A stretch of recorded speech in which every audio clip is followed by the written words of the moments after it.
The stranger came to Redemption Valley on a Tuesday, which was fitting because Tuesdays were when things died quiet. He rode in on a horse that had seen better decades, a gray mare with knees that creaked like church pews and eyes that had stopped caring about tomorrow. The man himself looked carved from the same tired wood, 60-something, maybe older, with a face that weather and regret had worked over until all the soft parts were gone. His clothes hung loose on a frame that had once carried more weight, more purpose. Dust covered him like a second skin, the kind that doesn't wash off because it's soaked in too deep. Nobody looked twice. Redemption Valley had been dying for so long that strangers were just another symptom. The mine had closed in 71. The railroad had rerouted in 74. By 79, the town was down to 200 souls too stubborn or too broke to leave, watching their buildings sag like old men's shoulders and their streets fill with ghosts that only the drunk could see. The stranger tied his horse outside Mackey's general store with movements that were precise without being quick. His hands were steady, broad-knuckled, scarred in ways that told stories he'd never repeat.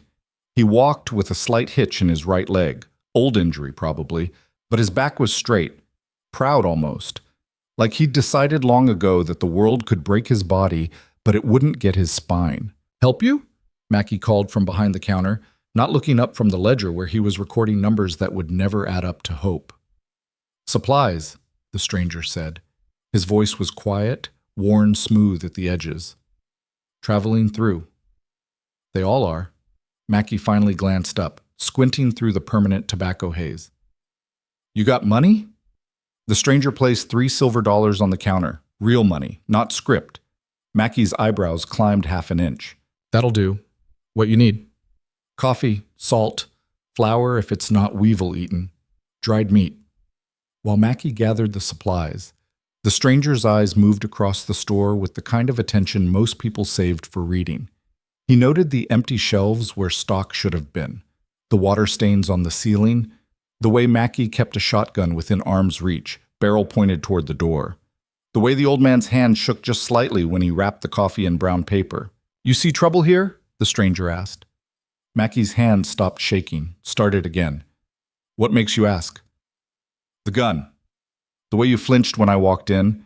The fact that it's 2 in the afternoon and your store's empty. People shop mornings or evenings. Afternoons slow. Your door's barred from the inside during business hours." Mackey set the supplies on the counter harder than necessary. "You ask a lot of questions for a man passing through." The stranger nodded slowly like he was agreeing with something Mackey hadn't said. "I do." "Habit. Bad one, probably." He gathered his supplies. "Much obliged." He was halfway to the door when Mackey spoke again. "You carrying?" The stranger paused. "No." "Might want to reconsider that. If you're staying." "I'm not staying." "Then you're smarter than you look." Outside, the afternoon sun beat down on Redemption Valley like it had a personal grudge. The stranger loaded his supplies onto the mare, his movements unhurried, methodical. Across the street, 3 men sat outside what used to be the Silver Dollar Saloon, watching him with the lazy intensity of cats watching a mouse that hasn't figured out it's already caught. The stranger pretended not to notice. That was another habit. He walked the mare down Main Street, taking in the town with those quiet, cataloging eyes. The abandoned assayer's office with windows like empty eye sockets. The church with a steeple that listed 5 degrees to the left. The hotel where paint peeled in long strips like sunburned skin. And everywhere, people moved with heads down, voices low, like they were trying not to wake something that was already awake and watching. At the edge of town, where the last buildings gave way to scrub brush and hard dirt, a boy sat on a fence post. 10, maybe 11 years old, all elbows and knees and curiosity that hadn't been beaten out of him yet. He was whittling something from a piece of pine, his knife moving with surprising skill. "Mister?" The stranger stopped. "Yes?" "You really just passing through?" "That's the plan." The boy studied him with eyes too old for his face. "You don't look like the passing through type." "What type do I look like?" "The type that stays and fixes things." The boy paused. "Or breaks them worse." The stranger almost smiled. Almost. "You're pretty sharp for a kid." "My pa says I'm too smart for my own good. Says it'll get me killed someday." "Your pa might be right." He usually is. He's dead, so he don't get to be wrong no more. This time the stranger did stop, turning to face the boy fully. I'm sorry. The boy shrugged, but his knife hand tightened on the wood. Was 2 years ago. Cole Brennan shot him for looking at him wrong. Least, that's what Cole said. Pa was drunk. Probably was looking at him wrong. Probably was looking at everything wrong. His voice went flat, mechanical. Cole said it was a fair fight. Said my pa drew first, but my pa didn't own no gun, so I don't know what he drew with. His finger, maybe. The stranger's jaw worked, chewing on words he didn't say. This Cole. He the law around here? Ain't no law around here. Sheriff died same week as the mine. Heart attack. Cole's just Cole. He comes and goes. When he comes, bad things happen. When he goes, we clean up and wait for him to come back. And nobody stops him. It wasn't a question, but the boy answered anyway. Who's going to stop him? Mr. Henderson tried back when. Cole shot him in both knees and made him crawl to the docks. Doc saved his legs, but Henderson don't walk right. Don't talk right neither. Something broke in his head along with his knees. The stranger looked back toward town, his eyes distant. How old's this Cole? 23, maybe 24, young, fast. The boy's knife finally stopped moving. You're old, no offense. None taken, it's true. So you can't stop him neither, even if you stayed, which you ain't. No, the stranger agreed. I can't, and I'm not. He started to walk away, leading the mare by the reins. The boy's voice followed him. You got a name, mister? The stranger didn't turn around. Not one that matters. Everybody's got a name that matters. Not anymore, they don't. But the boy was wrong about one thing. The stranger wasn't passing through. Not anymore. Because 3 hours later, when the sun was starting to think about setting and painting the sky the color of old blood, Cole Brennan rode into Redemption Valley with 6 men at his back and hell in his eyes. They came loud. That was Cole's style. Make noise, make space, make people remember who owned the fear. Their horses thundered down Main Street like they were cavalry, and this was enemy territory, which in a way it was. Every territory was enemy territory when you were Cole Brennan. The stranger watched from the window of the boarding house where he'd taken a room, watched the people scatter, watched shop doors lock, watched the town fold in on itself like a flower closing for the night, except it was only 6 o'clock and the night hadn't even started yet. Cole Brennan was everything the boy had implied and worse. Young, yes, barely old enough to vote if anyone around here still bothered with voting. Pretty in that dangerous way that made men jealous and women stupid. Dark hair worn long, dark eyes that never quite focused on anything because they didn't have to. He wore 2 guns, tied low, fancy tooled leather that probably cost more than most of these folks made in a year. His smile was white and sharp and belonged in a wolf's mouth. His crew matched him for meanness, but not for style. Hard men, range trash, the kind who'd found that being dangerous was easier than being useful. They spread out across the street like they owned it, which they did, in every way that mattered. Cole dismounted outside the saloon, and the stranger noticed the way he moved, fluid, balanced, no wasted motion. The boy had called him fast. The boy probably didn't know the half of it. Redemption Valley, Cole's voice carried like a preacher's, and there was something of the revival tint in his delivery. Your favorite son has returned, and he's thirsty. Laughter from his crew, silence from everywhere else. Cole pushed through the saloon doors, his men following. The stranger could hear the noise starting, bottles clinking, chairs scraping, voices rising in that false cheer that fear produces when it's trying to pretend it's something else. The stranger stayed at the window for another 10 minutes, watching, learning. Then he turned away and sat on the narrow bed, his face unreadable. The boy had been right about something else too. The stranger did look like the type who stayed and fixed things, or broke them worse. The problem was, the stranger himself didn't know which he was anymore. Dinner at the boarding house was a quiet affair. The stranger sat at a corner table with a plate of something that was theoretically stew and a cup of coffee that tasted like regret tastes when you boil it.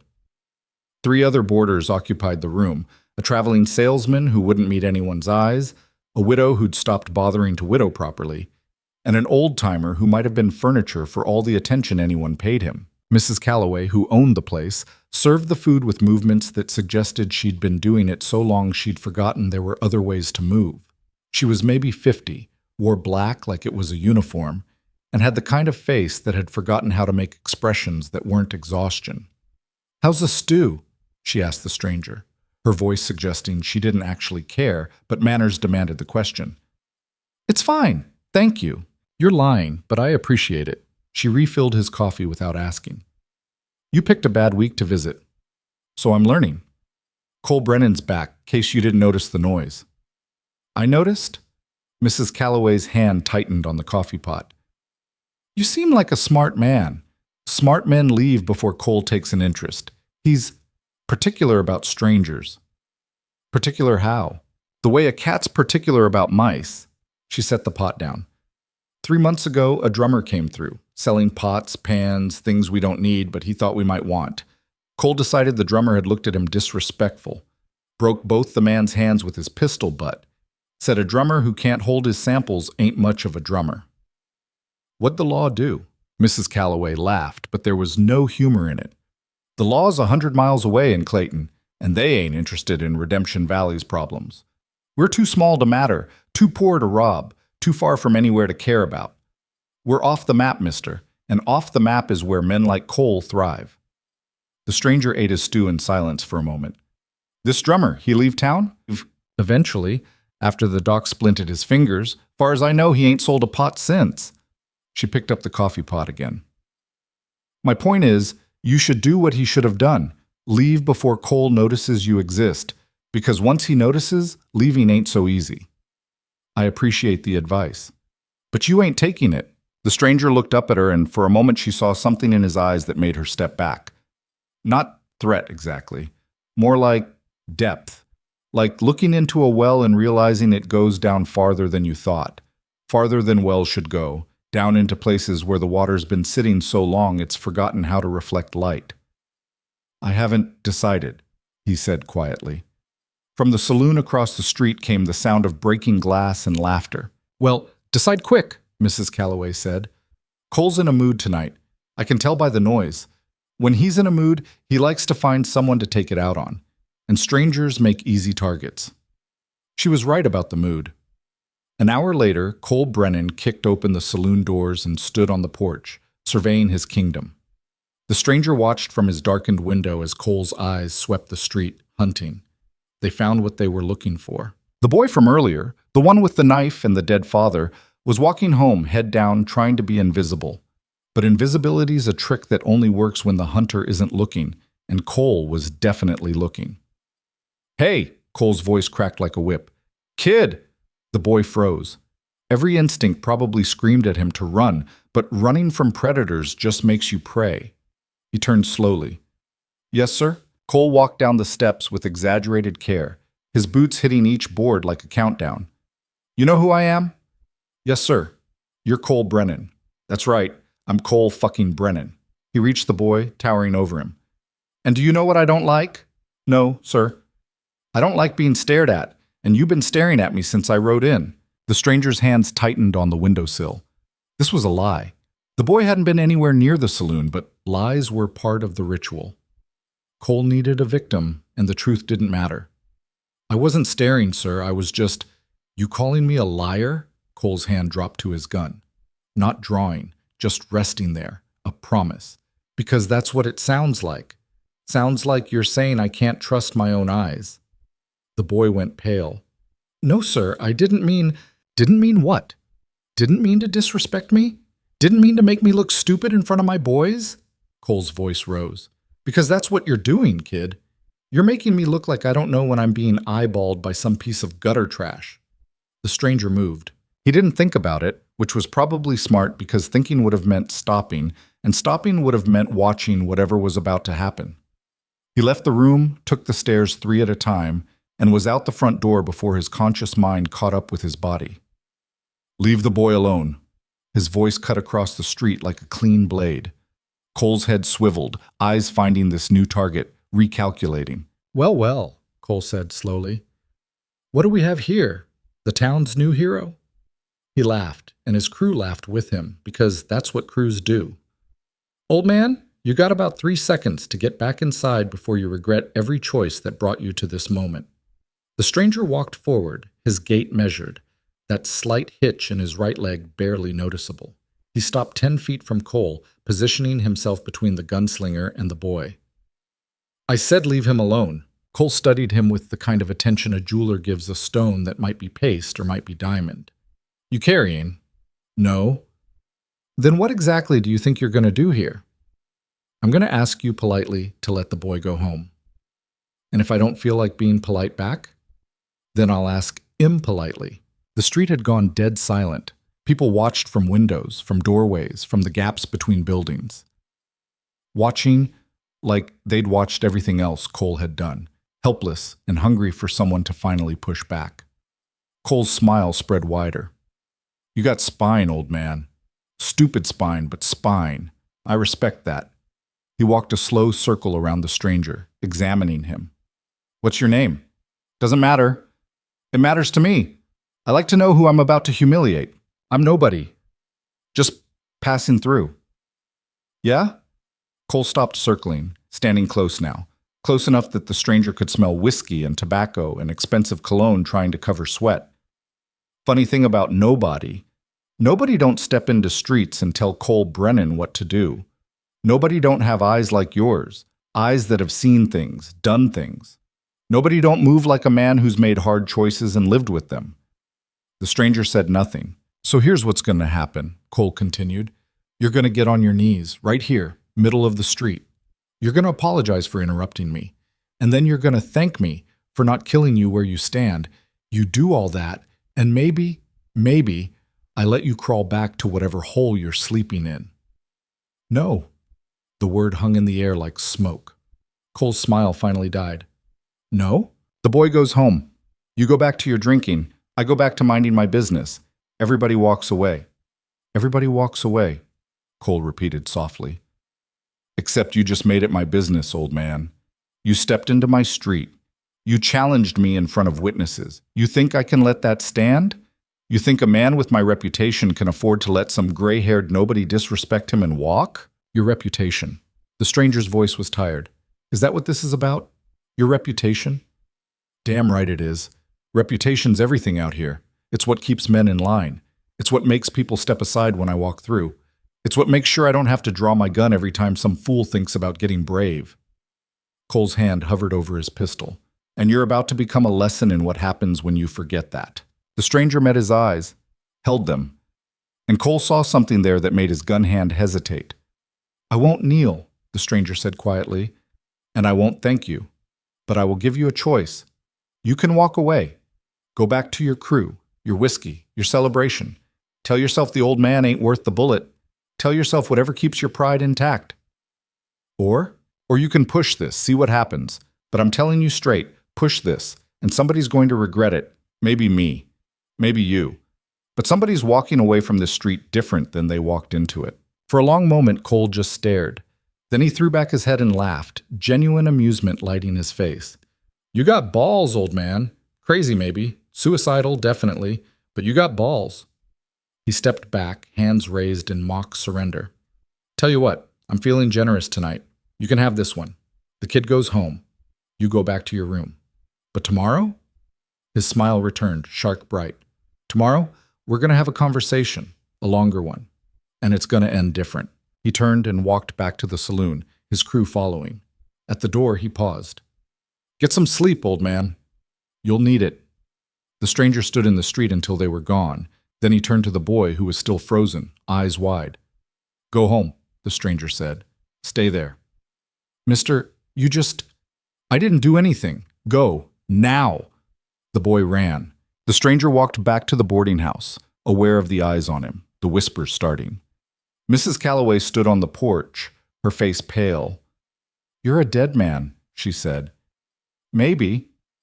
No, maybe about it. Cole don't forgive, he don't forget. You embarrassed him out there. I gave him an out. He took it. He took it tonight. Tomorrow's a different story. She shook her head. I told you to leave. You did.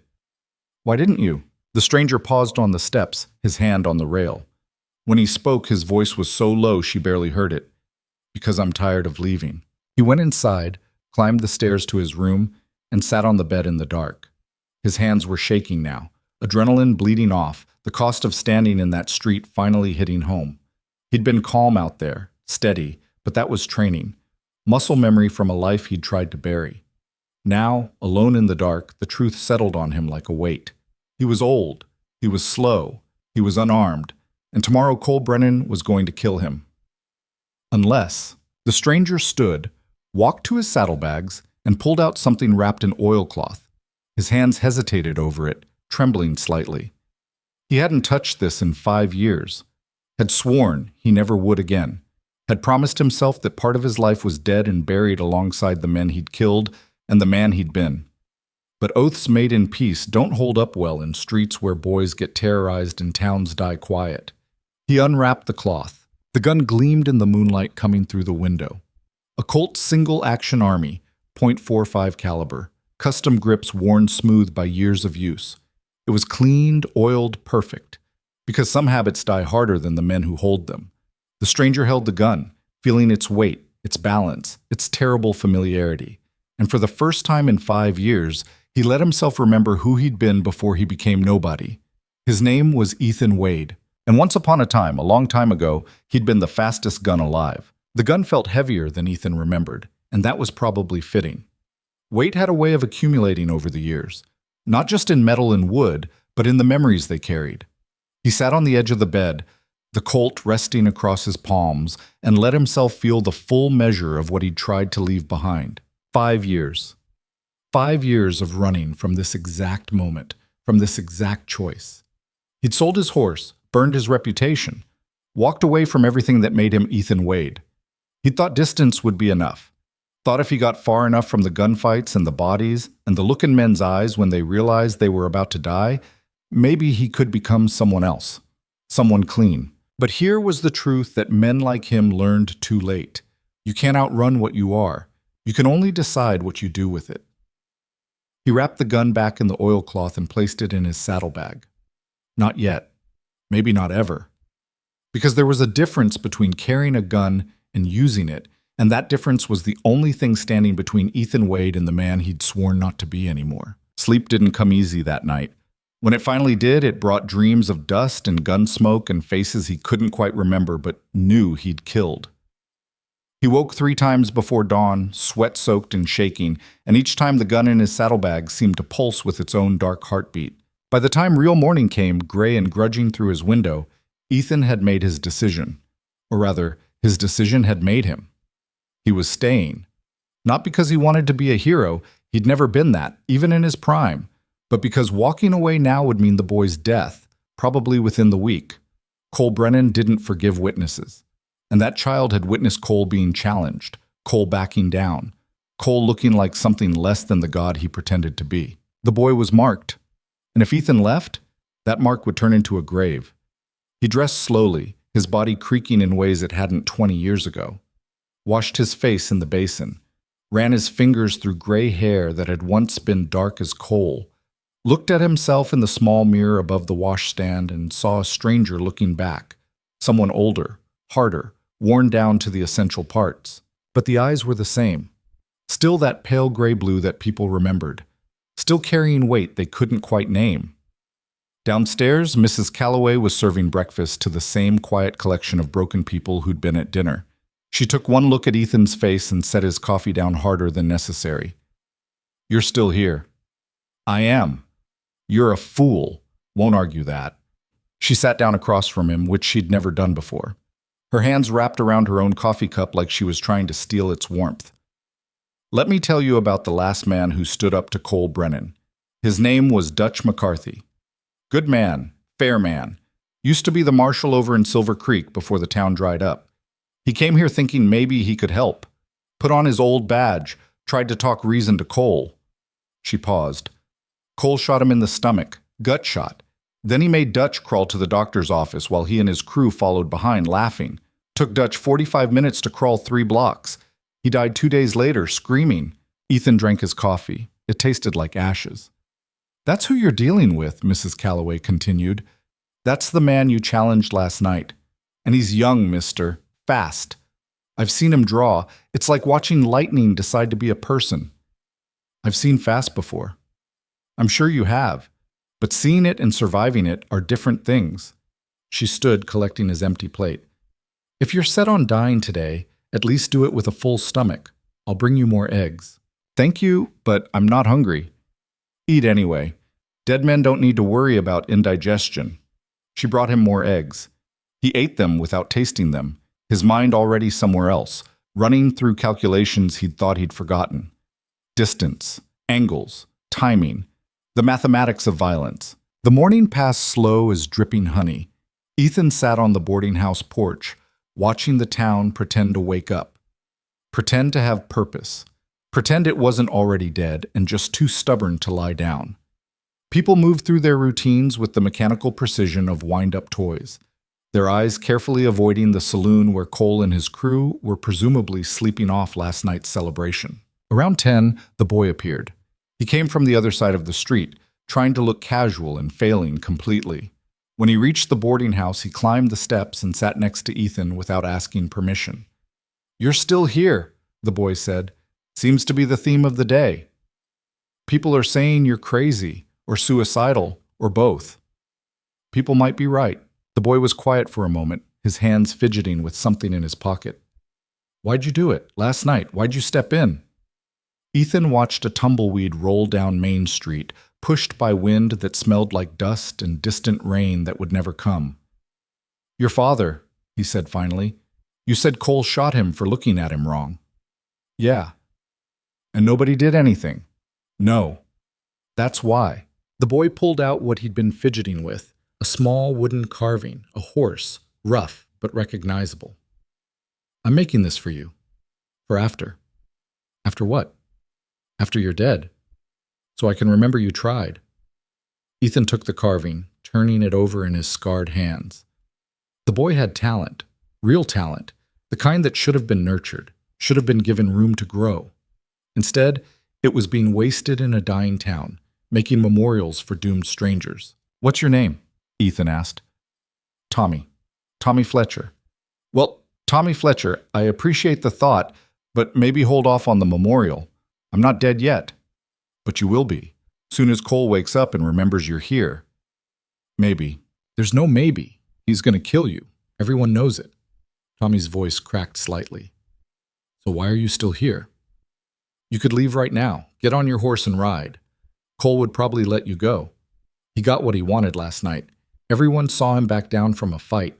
He'll need to fix that, but it don't have to be with you if you're already gone." Ethan handed the carving back. "You ever run from something, Tommy?" "Sure. All the time." "Did it fix anything?" The boy's silence was answer enough. "I've been running for 5 years, Ethan said. From towns, from memories, from myself. And you know what I've learned? Running just means you carry everything with you. All the weight, all the guilt, all the things you should have done but didn't. It gets heavier the farther you go." He looked at the boy. "I'm tired of carrying it. I'm tired of running. And I'm tired of watching men like Cole Brennan break people because nobody has the spine to say no. Saying no gets you killed. Sometimes. But not saying no kills you slower. Kills you from the inside." Ethan stood, his joints protesting. "Your pa drew on Cole. You said he didn't have a gun, but Cole claimed it was a fair fight." "That's what he said." "Was your pa a brave man?" Tommy thought about it. "I don't know. He was drunk a lot, sat a lot. But at the end, yeah. I think he was brave. I think he knew what would happen, and he did it anyway because he couldn't stand being afraid anymore." "Then maybe you should make that carving for him." "Not me." Before Tommy could respond, the saloon doors opened and Cole Brennan stepped into the morning light like a king surveying his kingdom. Even hungover, and he had to be hungover, he moved with that liquid grace that marked him as something beyond ordinary. His crew filtered out behind him, 6 men who'd chosen to make Cole's cruelty their livelihood. Cole spotted Ethan immediately. His face split into that white, dangerous smile. "Old man," he called across the street. "You're still here. I'm genuinely surprised, impressed even." Ethan said nothing, just watched. Cole walked across the street with his crew spreading out behind him, forming a semicircle. Tommy scrambled off the porch, but Cole's voice stopped him. "Stay, kid. This is educational. You're going to learn something important today." Tommy froze, caught between running and obeying. He chose to stand there, trembling slightly. Cole stopped at the bottom of the porch steps, looking up at Ethan. "I thought about you last night. thought about what kind of man steps between Cole Brennan and his entertainment, and I came up with 3 possibilities. 1, you're stupid. 2, you're crazy. 3, you're someone who used to be someone. He tilted his head. Which is it? Does it matter? To me, no. You're still going to end up dead, but I'm curious. Call it professional interest. Cole's hand rested on his gun butt, casual as a man leaning on a fence post. See? The way you stood last night, the way you moved, the way you positioned yourself for maximum advantage, even though you weren't carrying. That's not amateur behavior. That's training. Old training, but training doesn't forget. You're reading too much into it. Am I? Then prove it. Draw on me. Ethan's jaw tightened. I'm not armed. Bullshit. No man stands in a street against Cole Brennan without a gun unless he's suicidal. And you don't strike me as the suicidal type. Stupid, maybe. Crazy, possibly, but not suicidal. Cole's smile widened. So, here's what we're going to do. You're going to admit you're carrying, then you're going to draw on me, and then I'm going to kill you. But I'm going to kill you fair, in a stand-up fight, so people can say Cole Brennan gave the old man a chance. And if I don't draw, then I shoot you where you stand. Call it murder if you want, but who's going to stop me? The law? He laughed. The law's 100 miles away, and they don't care about a nobody dying in a nowhere town. The street had filled with people. Not approaching, not interfering, just watching from doorways and windows, bearing witness to another sacrifice on the altar of Cole Brennan's ego. Ethan came down the steps slowly, that slight hitch in his right leg more pronounced now. He stopped 10 feet from Cole, the same distance as last night. Fighting distance. Killing distance. I'll make you a deal, Ethan said. Cole's eyebrows rose. A deal? Old man, you're not in a position to deal. Hear me out. You let the boy go. Let him walk away from here, safe. You promise me you won't touch him, won't hurt him, won't make his life hell because of what happened last night. And in exchange, I'll give you what you want, a fair fight. Right here, right now. Cole laughed, genuine delight in the sound. You think I need to bargain for that? I can kill you and the kid both if I want. You could, but you won't. Why not? Because you're curious. Because I'm right about the training thing and you know it. Because somewhere in that twisted head of yours, you want to know if the old man's got any bite to match his bark. Ethan's voice dropped. And because killing me in front of witnesses fair and square does more for your reputation than shooting me dead and terrorizing a child. One makes you a gunfighter, the other makes you a butcher. The street was silent enough to hear wind moving through empty buildings. Cole studied Ethan for a long moment, his dark eyes reading things most people couldn't see. Then he nodded slowly. Deal. The kid walks. Doesn't matter how this ends, he's untouched. You have my word. Your word worth anything? More than you think. I might be a killer, old man, but I'm not a liar. He turned to Tommy. Go on, kid. Get out of here. Tommy looked at Ethan, his young face twisted with emotions he was too young to process. Mister, go, Ethan said quietly. And Tommy, stay inside today. Whatever happens here, you don't need to see it. The boy ran. Cole watched him go, then turned back to Ethan with something like respect in his expression. Now then, show me what you got. Ethan reached behind his back, moving slowly, and pulled the Colt from where he'd tucked it into his belt. The crowd that had gathered drew a collective breath. The gun gleamed in the morning sun, old but immaculate, a weapon that had been carried by someone who understood what it meant. Cole's eyes narrowed. That's a custom grip, professional work. And that finish, you've cleaned that gun so many times it shines like it's new. He looked at Ethan with fresh interest. Who are you? Just an old man who made some bad choices. No, you're more than that. That gun's been fired, a lot. And the way you hold it, Cole's breath caught. Wait, gray hair, pale eyes, about the right age, that Colt with the custom grips. His voice went quiet, almost awed. You're Ethan Wade. The name fell into the street like a stone into still water, ripples spreading outward. The watching crowd stirred, whispers starting. Ethan Wade. The Ethan Wade. The man who'd killed 17 men in stand-up fights. The man who'd been faster than God and twice as final. The legend who'd disappeared 5 years ago and been presumed dead. Ethan said nothing. Didn't confirm, didn't deny, just stood there with his gun in his hand and his past written across his face for anyone who knew how to read it. Cole's smile had changed. Gone was the cruel amusement, replaced by something hungrier, greedier. This wasn't just about dominance anymore. This was about legacy. Ethan Wade, Cole breathed.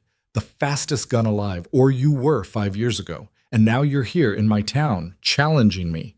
He laughed high and sharp. This is perfect. This is better than perfect. Do you know what killing you will do for me? Do you know what that means? It means you'll have killed an old man, Ethan said flatly. It means I'll have killed a legend. It means Cole Brennan will be the name people remember when they talk about fast. Not you, me. His hand hovered over his gun. How many men have you killed, Wade? Too many. 17 in stand-up fights, that's what the stories say. But there were others, weren't there? Men you put down who weren't fast enough to matter. Men who pushed you when they shouldn't have. Like I said, too many. I've killed 9, Cole said, and there was pride in his voice. 9 men in fair fights, and another 6 who needed killing but didn't get the courtesy of fairness. 15 total. By the end of today, that number goes up, and the man who adds to it will be you. Ethan checked his gun, spun the cylinder, listened to the mechanism click smooth and perfect. Muscle memory from 1,000 similar checks. You talk a lot for a man about to draw. Just making sure everyone understands what they're seeing. History, Wade. We're making history here. We're making a grave. Question is whose? Cole's crew had spread out, giving them space. One of them, a rail-thin man with a scar bisecting his face, called out, "Cole, you sure about this?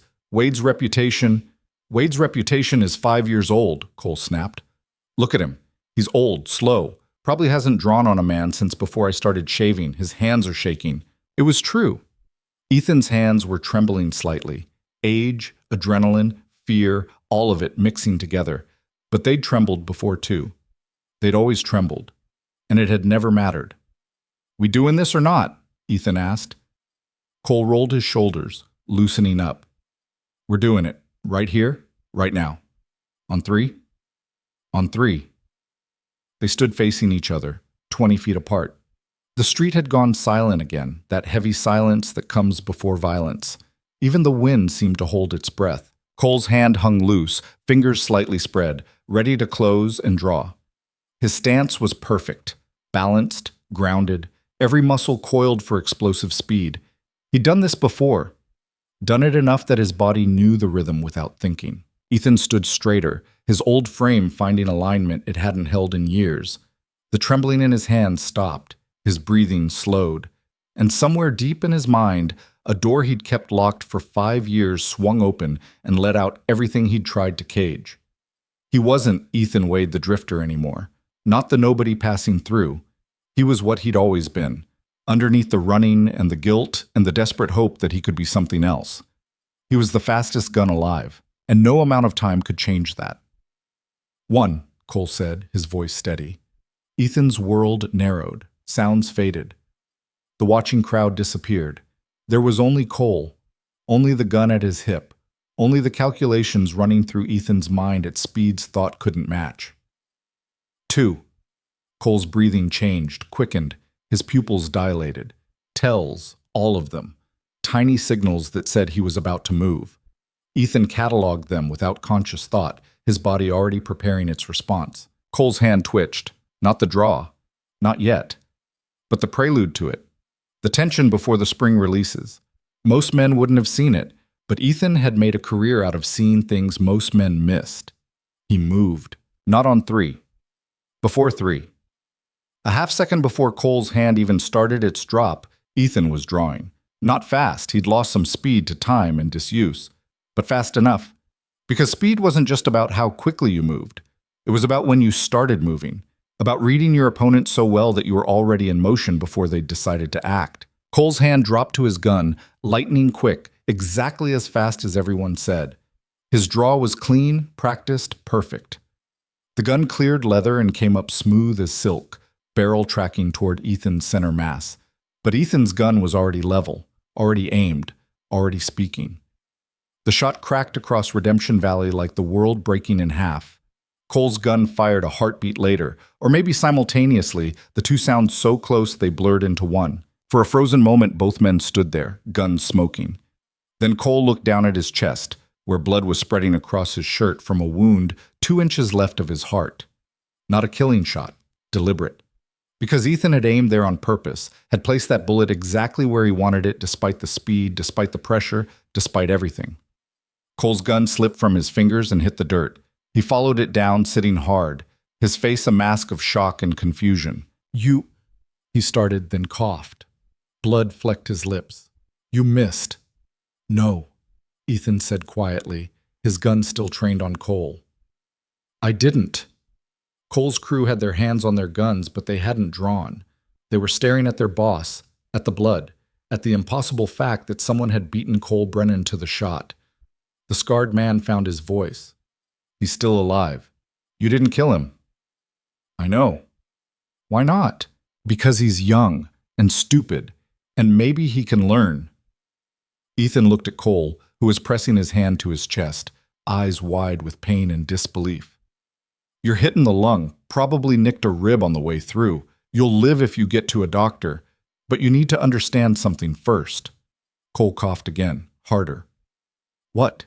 "I was aiming for your shoulder. Wanted to disarm you without killing you. But I'm old. Like you said, my hands shake. My eyes aren't what they were. So I hit your chest instead. Could have been your heart. Could have been your spine. Could have been exactly where I meant to put it." Ethan's voice was cold now, empty of everything except truth. "Point is, you lived because I chose to let you live. Not because you were fast enough. Not because you were good enough. But because I decided your death wouldn't fix anything." He walked forward, kicked Cole's gun away, and looked down at the young man who'd thought himself invincible. "Every man you killed, you told yourself it was fair. They drew. You were faster. That's how it works. And maybe that's true. Maybe they all knew what they were getting into. But did you ever stop to think about what comes after? About the people who loved them? About the holes you left in the world?" Cole's only answer was a wet, struggling breath. "My name is Ethan Wade," Ethan said, loud enough for the gathering crowd to hear. "And I've killed 17 men in stand-up fights. 17 men who were younger than me, most of them. 17 men who probably had people who'd missed them. And you know what? I remember every single one, their faces, their names when I knew them, the way they fell." He crouched down, bringing his face level with Cole's. "You want to know why I disappeared 5 years ago? Why I walked away from being the fastest gun alive?" Cole nodded weakly. "Because I finally understood what I was doing. I wasn't defending myself. I wasn't protecting anyone. I was just killing because men challenged me, and I was good at killing them. I was a monster who'd convinced himself he was something else." Ethan stood. "You're not there yet. Maybe you never will be. But you got a choice now. You can die here, today, from that wound if you're too proud to get help. Or you can live and think about every man you killed and decide if that's who you want to be." He turned to Cole's crew, "Get him to a doctor. Now." The scarred man hesitated. "You're just letting us go?" "I'm letting him live. What you do with that is up to you." They moved then, 2 of them lifting Cole carefully, the others covering the retreat with hands on guns they didn't draw. Cole's face was gray, his breathing ragged, but his eyes never left Ethan as they carried him toward the doctor's office. The street erupted into noise, shouting, crying, people flooding out of buildings like they'd been held back by an invisible dam that had finally broken. They surrounded Ethan, touching him, thanking him, calling him a hero. But Ethan felt like anything but. His hands were shaking again, worse now. His heart hammered in his chest, and the weight he'd been carrying for 5 years hadn't lifted. If anything, it had grown heavier, because he'd just done exactly what he'd sworn never to do again. He'd drawn his gun on a man, and even though he'd shown mercy, even though he'd chosen not to kill, the fact remained, he was still Ethan Wade, still the fastest gun alive, still the thing he hated most. Mrs. Calloway pushed through the crowd, her face streaked with tears. "You saved us. You saved this whole town." "I didn't save anything," Ethan said quietly. "I just delayed it." "What do you mean?" But he didn't answer. Just pushed through the crowd, walked back to the boarding house, climbed the stairs to his room, and sat on the bed with his gun in his lap. Outside, Redemption Valley was celebrating. Inside, Ethan Wade was wondering if redemption was even possible for men like him. The celebrations died down around sunset, but the noise lingered in Ethan's head like a ringing bell that wouldn't stop. He sat in the growing darkness of his room, the gun still in his lap, and listened to the town discover hope for the first time in years. It sounded like laughter, like music filtering through the saloon doors, like people remembering they were alive instead of just surviving. It made him sick. A knock at the door pulled him out of his thoughts. He didn't move to answer it, but the door opened anyway. Tommy Fletcher slipped inside, closing it quietly behind him. "Mrs. Calloway said you were up here," the boy said. "Said you didn't come down for dinner." "Not hungry." Tommy crossed to the window, looking out at the street below where lanterns were being lit and people were gathering like moths to flame. "They're talking about you, saying you're going to stay, be the sheriff or something, protect us from Cole when he comes back." "I'm not staying." The boy turned, his young face sharp with something between anger and desperation. "Why not? You beat him. You proved you're faster. Cole's crew left town an hour ago, took him with them. People are saying maybe they won't come back at all." "They'll come back." "How do you know?" "Because men like Cole don't learn, Tommy. They just get angrier." Ethan set the gun on the bed beside him. "I didn't kill him. That was mercy, but he won't see it that way. He'll see it as humiliation, as me making him look weak in front of his crew, in front of this whole town. And that's the kind of wound that doesn't heal. It festers." Tommy came closer, his hands balled into fists. "Then you should have killed him. Should have put him down like the rabid dog he is." "Maybe. But I've killed enough men, Tommy. I'm tired of adding to the count. Even if it means he comes back and kills you, kills all of us?" Ethan looked at the boy, really looked at him, and saw his father there. That same desperate courage that came from having nothing left to lose. Especially then. Because the second I start killing again, even for good reasons, I become what I was. And what I was isn't something this world needs more of. Tommy was quiet for a long moment, then, "What were you? Before you became nobody, I mean." "A killer. A good one. The best for a while." Ethan's voice was flat, matter-of-fact. Men would come from all over just to test themselves against Ethan Wade. Young guns looking to make a name, all old guns trying to prove they still had it, and I killed them all.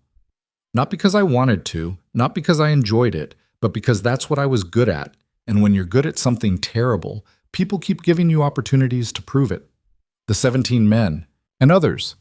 The 17 were the ones in stand-up fights, the ones that got recorded and talked about. But there were bar fights that went wrong, ambushes I had to shoot my way out of, men who drew on me in alleys and side streets. I stopped counting after a while because counting made it real, and I needed it to not be real. Tommy sat on the floor, his back against the wall. "My pa used to say every man's got a devil in him. Some men just let theirs out more often." "Your pa was right. But you locked yours back up 5 years ago. You stopped." "I tried to stop. There's a difference." Ethan picked up the gun again, turning it in his hands. "You can walk away from who you were, Tommy. Change your name, change your clothes, go someplace where nobody knows your face, but you can't walk away from what you're capable of. That stays with you, lives in your hands, your reflexes, your instincts. Today proved that. Today you saved us. Today I proved I'm still a killer, just a killer who chose not to kill this time." Footsteps on the stairs interrupted them. Mrs. Calloway appeared in the doorway, her face flushed from climbing. "Mr. Wade, there's a gathering downstairs. Town council wants to speak with you." "Tell them I'm not interested." "They're offering you the sheriff position. Salary, room and board, authority to deputize. No." "You haven't even heard the terms." "I don't need to. I'm not a lawman. Never have been." Mrs. Calloway stepped into the room, her voice dropping. "These people need you. For the first time in 3 years, they believe things can change. You did that. You gave them hope. Hope's dangerous when it's built on one old man with a gun. Maybe. But it's all they've got right now." She moved closer, her eyes hard. "You think I don't know what you're feeling? You think I can't see the guilt eating at you? I lost my husband to men like Cole Brennan.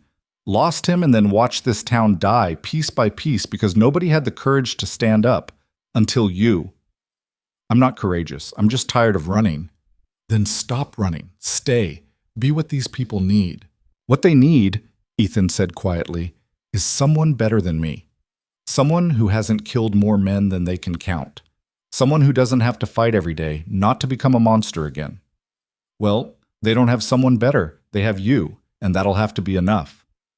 She left, her footsteps heavy on the stairs. Tommy stood slowly, his young face set in lines too old for it. She's right, you know. We don't have anybody else. You'll find someone. Towns like this, they're resilient. They survive. Or they die. Like Redemption's been dying. Tommy moved toward the door, then stopped. You asked me earlier if running fixed anything. I said no. But you keep running anyway, don't you? Just in different directions. The boy left before Ethan could answer. Night settled over Redemption Valley like a blanket over a corpse. Ethan lay on the bed, not sleeping, just staring at the ceiling and listening to the sounds of the town below. The celebration had moved into something quieter, more sustained. People talking in groups, making plans, remembering what it felt like to think about tomorrow instead of just surviving today. And all of it built on a foundation of one gunfight, one man's reflexes, one choice not to kill. It wouldn't last. Couldn't last. Because Cole Brennan was out there somewhere, bleeding and angry and planning his revenge. And when he came back, not if when, Ethan would have to make the same choice again. Except next time, Cole would be ready. Next time, he wouldn't underestimate the old man. Next time, one of them would die. Probably both. Sleep came eventually, thin and troubled. Ethan dreamed of faces he'd killed, their eyes asking the same question over and over. Was it worth it? Was being the fastest worth their lives? Worth the holes he'd left in the world? He woke before dawn, unrested, and found Tommy asleep in the hallway outside his room, curled up against the door like a guard dog. The boy had a knife in his hand, that same whittling knife from before. And his face in sleep was young again, unmarked by the weight he carried awake. Ethan stepped over him carefully and went downstairs. The main room was empty except for Mrs. Calloway, who was making coffee in the kitchen. She looked up when he entered, her face drawn with exhaustion. Couldn't sleep either? She asked. Sleep and I aren't on good terms lately. She poured him coffee without asking, added one sugar the way she'd learned he liked it. The doctor came by last night, said Cole Brennan's lung collapsed. They got it reinflated, but it was touch and go for a while. He'll live, but he won't be fast for a long time. Maybe never again. Ethan wrapped his hands around the cup, feeling its warmth. Good. Is it? He'll blame you for that too, for taking away the thing that made him what he was. He'll blame me anyway. Might as well give him a reason. Mrs. Calloway sat across from him, her own coffee steaming between her hands. My husband was a gentleman, quiet. He ran the general store before Mackie took it over. Never raised his voice, never raised his hand. And one day Cole Brennan decided my husband had shortchanged him on bullets. Hadn't, of course. Cole just needed someone to break that day, and my husband was convenient. She paused, staring into her coffee like it held answers. Cole didn't shoot him, just beat him with his fists. Broke his jaw, 3 ribs, his nose, left him in the street like garbage. My husband lived for 2 weeks after that, but something in him was broken beyond fixing. He stopped talking, stopped eating, just laid in bed staring at nothing. The doctor said it was shock, trauma. I say Cole killed him just as sure as if he'd put a bullet in his head. I'm sorry. Don't be sorry. Be useful. Her eyes met his, fierce and tired. You want to know why I'm pushing you to stay? Not because I think you're some kind of savior, but because for the first time since my husband died, I saw Cole Brennan afraid. When you drew on him, when you put that bullet in his chest, I saw his face, and he was terrified. Fear doesn't last. Anger does. Maybe. But that moment of fear, that's worth something. That's proof he can bleed, can lose, can be beaten. And this town needed to see that more than you know. Before Ethan could respond, Mackie burst through the front door, his face pale and sweating. They're coming back. Ethan was on his feet instantly. Who? Cole's crew. I saw them from my window. 6 riders coming in from the east. Cole ain't with them, but they're armed, and they look mean. Mrs. Calloway stood, her hand going to her chest. What do they want? Nothing good. Mackie looked at Ethan. You need to hide. Get out of town. They're coming for you. No. Ethan moved toward the door. If they're here, running won't help. They'll just take it out on the town. So what are you going to do? Fight 6 men? if I have to. Outside, the sun was just cresting the horizon, painting everything in shades of gold and red. The riders came down Main Street at a measured pace, not rushing, not hiding, making a statement with their presence. They stopped in front of the boarding house. The scarred man from yesterday dismounted, his hand resting on his gun but not drawing. The others stayed on their horses, forming a loose perimeter. "Wade," the scarred man called. "We need to talk." Ethan stepped onto the porch, his own gun tucked in his belt. "Talk. Name's Dutch. Dutch Morrison. I rode with Cole Brennan." "I remember. What do you want?" Dutch looked uncomfortable, his scarred face twisting. "Cole's in bad shape, real bad. Doctor says he might not make it, and if he does, he won't be the same. That lung you punctured, it's not healing right. He can barely breathe, can't walk 10 feet without coughing blood." "That's unfortunate." Yeah, it is." Dutch shifted his weight. "Thing is, me and the boys, we've been talking. About Cole, about what he's been doing, about what you said yesterday. I said a lot of things. The part about remembering, about the holes we leave in the world." Dutch's hand left his gun, hung loose at his side. "I got a sister in Kansas. Haven't seen her in 4 years because I was too busy riding with Cole, too busy being Cole's muscle. And yesterday, watching you shoot him, watching you choose not to kill him when you could have, it made me think about why I haven't seen my sister, about what I've become." Ethan said nothing, just waited. "We're leaving," Dutch said. "Me and the boys. We're done with Cole, done with this life. We just wanted you to know that. And we wanted to say—" He trailed off, searching for words. "We wanted to say you were right. About all of it." "Cole know you're leaving?" "Cole can barely talk, but yeah, we told him. He called us cowards, said we were abandoning him when he needed us most." Dutch's laugh was bitter. "Maybe we are, but I'd rather be a living coward than a dead hero." He turned to leave, then stopped. "One more thing. Cole's crew, we weren't the only ones. There's others, worse than us, who Cole's called in favors from over the years.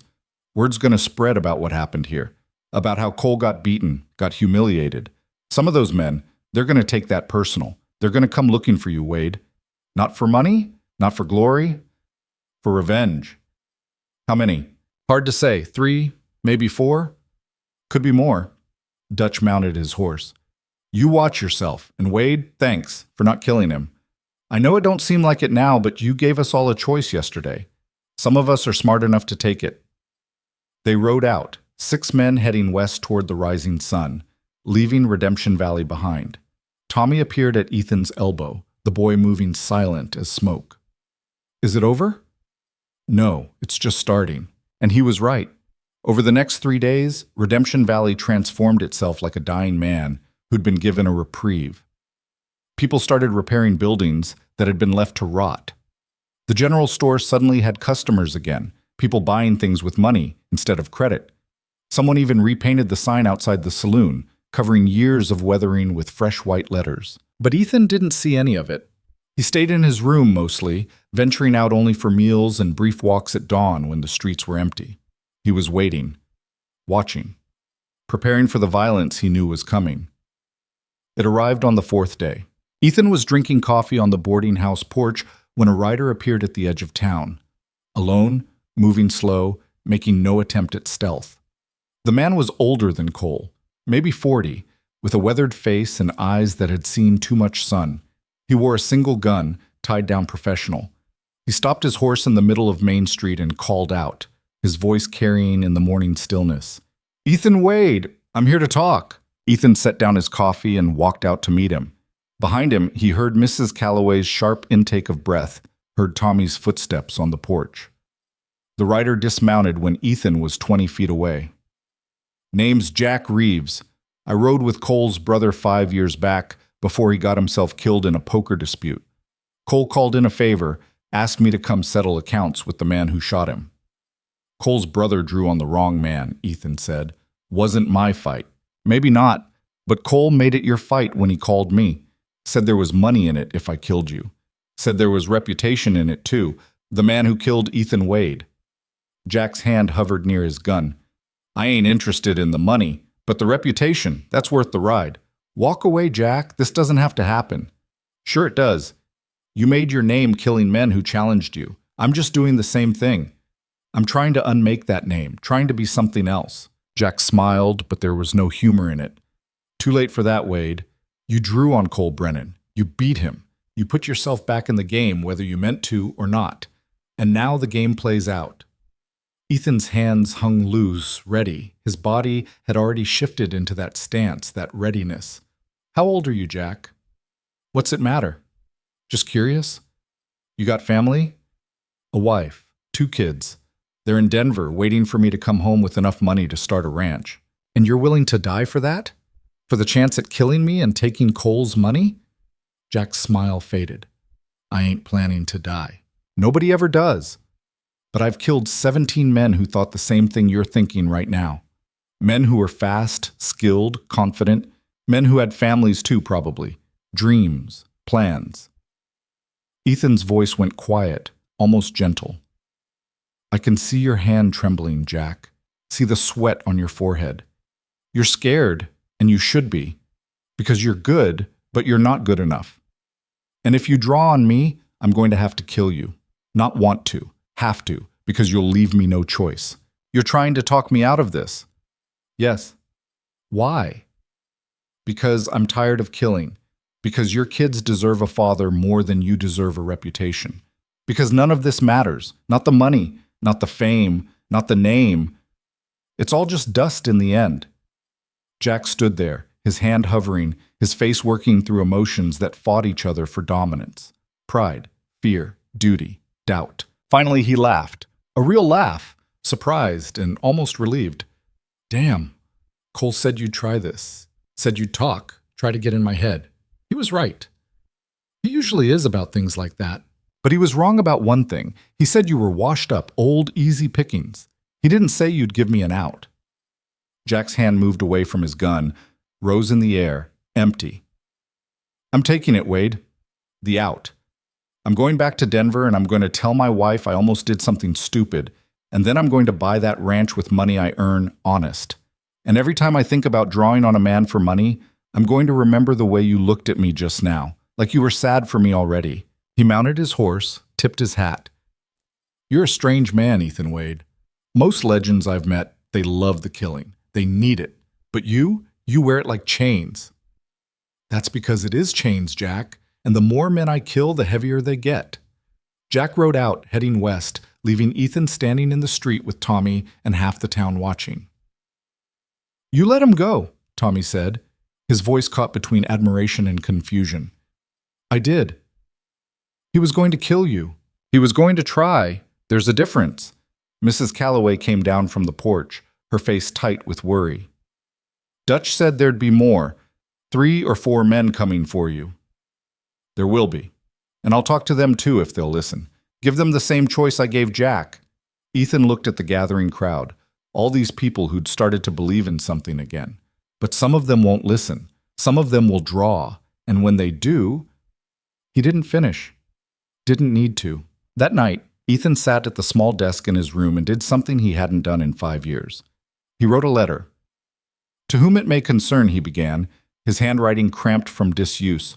My name is Ethan Wade. If you're reading this, I'm probably dead. And if I'm dead, it means I finally faced someone faster than me, or smarter, or just luckier. It doesn't matter which. What matters is this. I was a killer. A good one. Maybe the best for a few years. I killed 17 men in stand-up fights and more in situations that don't get counted. I killed them because they challenged me, because they pushed me, because that's what I was good at, and I didn't know how to stop. 5 years ago, I tried to stop. I walked away, changed my name, lived quiet. But you can't walk away from what you are. You can only choose what you do with it. In Redemption Valley, I chose mercy. I could have killed Cole Brennan, but I didn't. I could have killed Jack Reeves, but I didn't. And I'll choose mercy for every man who comes after them for as long as I can. Because the world has enough killers. It doesn't need another one. If you're reading this and you're thinking about coming after me, about testing yourself against the legendary Ethan Wade, I want you to know something. There's no glory in it. There's no peace. There's just the weight of every man you kill, and it never gets lighter. It only gets heavier until you're crushed under it. Choose different. Choose better. Choose to be something other than what I was, because I'm tired of adding to the count. He folded the letter, sealed it, and gave it to Mrs. Calloway the next morning. If something happens to me, make sure this gets out. Post it in every town within 200 miles. Nothing's going to happen to you. Maybe not, but I want to be ready if it does. The second man came that afternoon. He was younger than Jack, maybe 25, with eyes that burned with fever-bright intensity. He wore 2 guns and he moved like violence was the only language he spoke. His name was Carson Pike, and he didn't come to talk. He came to kill. Carson Pike didn't announce himself with words. He rode into Redemption Valley at full gallop, his horse's hooves throwing dust like a storm warning, and when he reached the center of Main Street, he fired both guns into the air, 6 shots that cracked like thunder and sent people scattering for cover.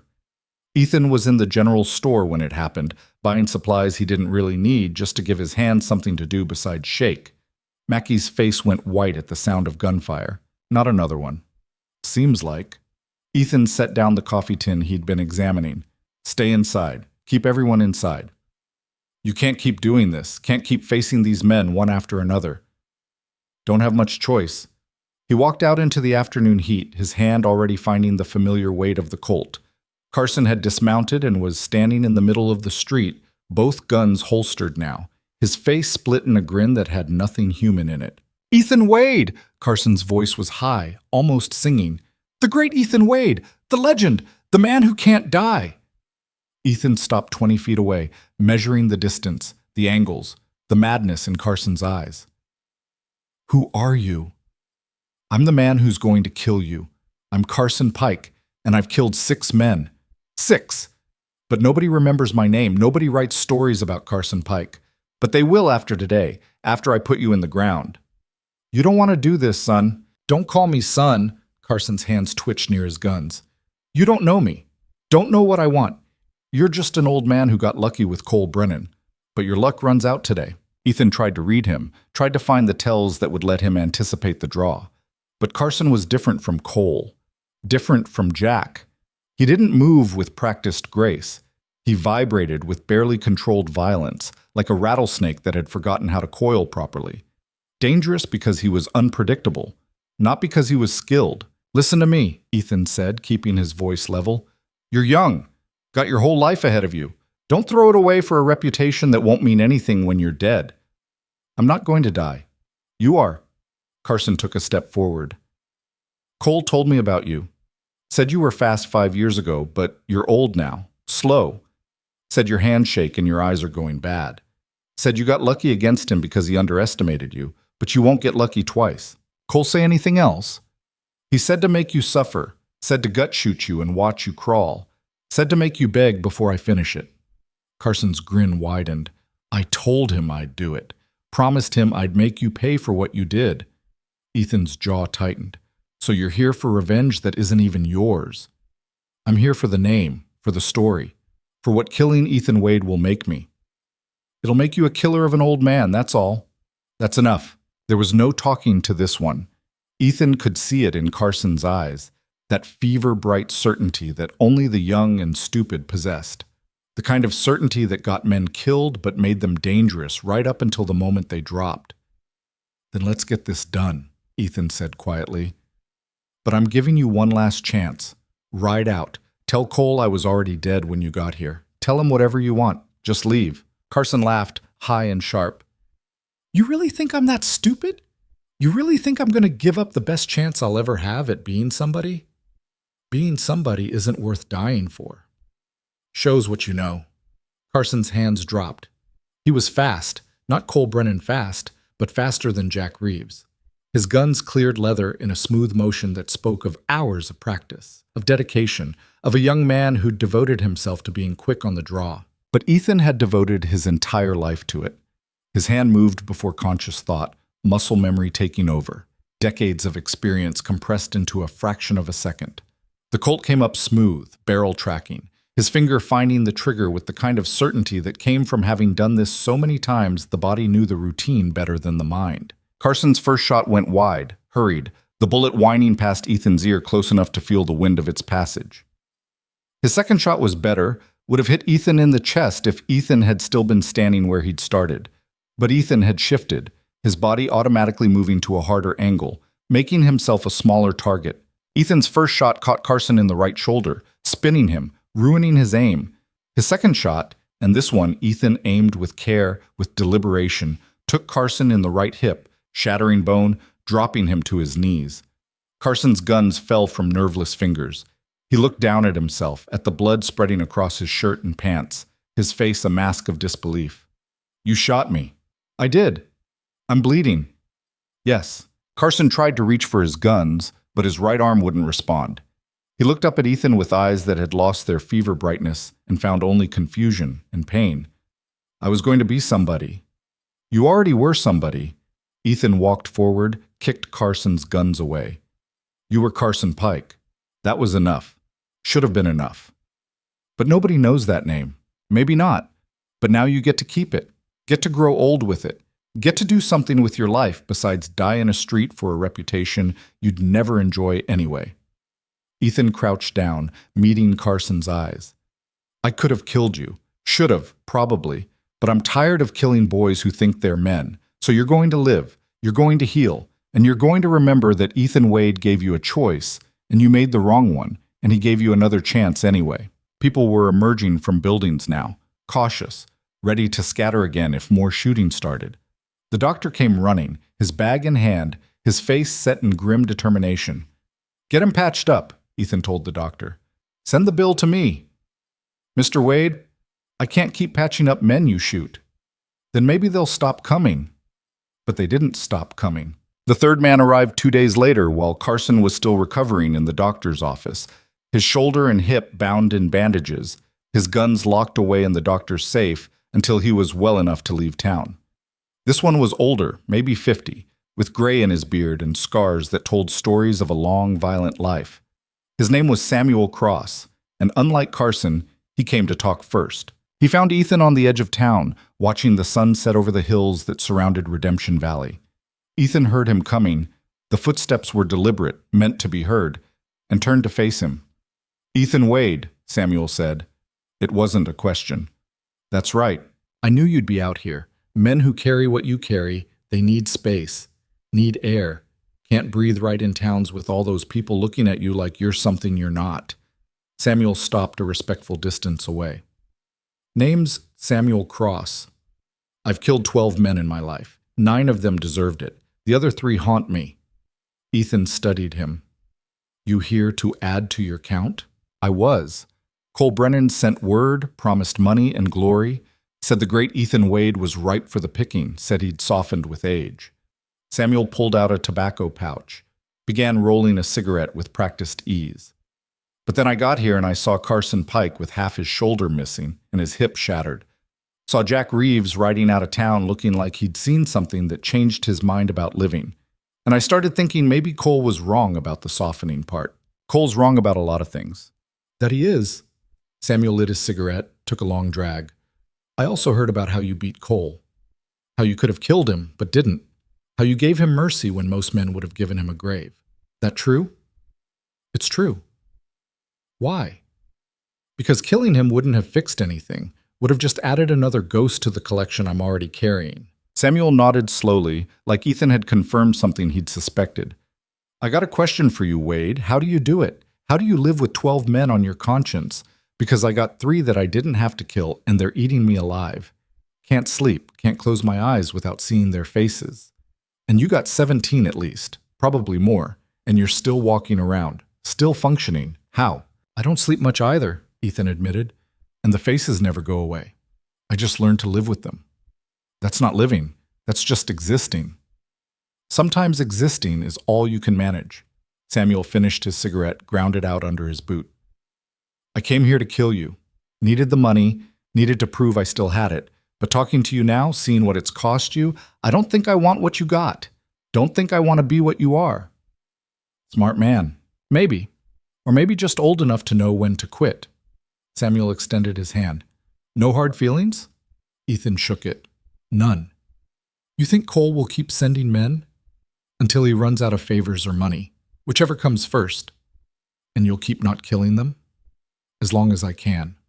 Long as they give me the choice." Samuel pulled his hand back, shook his head with something like admiration. You're a strange one, Wade.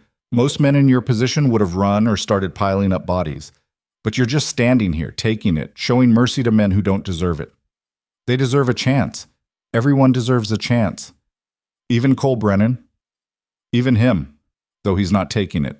Samuel mounted his horse, settling into the saddle with a grunt. For what it's worth, I hope you make it through this. Hope you find whatever it is you're looking for. Peace, maybe. Or forgiveness. Or just a quiet place where nobody knows your name and you can finally rest. He rode out as the sun finished setting, leaving Ethan alone with the coming night and the weight of conversations that felt more like confessions. Tommy found him an hour later, sitting on a rock and staring at nothing. The boy sat down without asking, his small frame finding space next to Ethan's bulk. 3 men in a week, Tommy said. All of them coming to kill you. All of them leaving alive. Seems that way. How long can you keep this up? Don't know. Until I can't, I guess. Tommy pulled out his whittling knife, started working on a piece of wood. Mrs. Calloway says you're trying to be better than you were, says you're trying to prove something. Mrs. Calloway talks too much. She's usually right, though. The knife moved in smooth strokes, shaping the wood. What are you trying to prove? Ethan was quiet for a long time. Then, that I can change. That I'm not just what I was. That the 17 men I killed don't have to define everything I am. Do you think it's working? I don't know. Maybe. Or maybe I'm just fooling myself, thinking mercy makes up for murder. It's not the same thing, though, murder and mercy. No, but one doesn't erase the other. They sat in comfortable silence, the night settling around them like a blanket.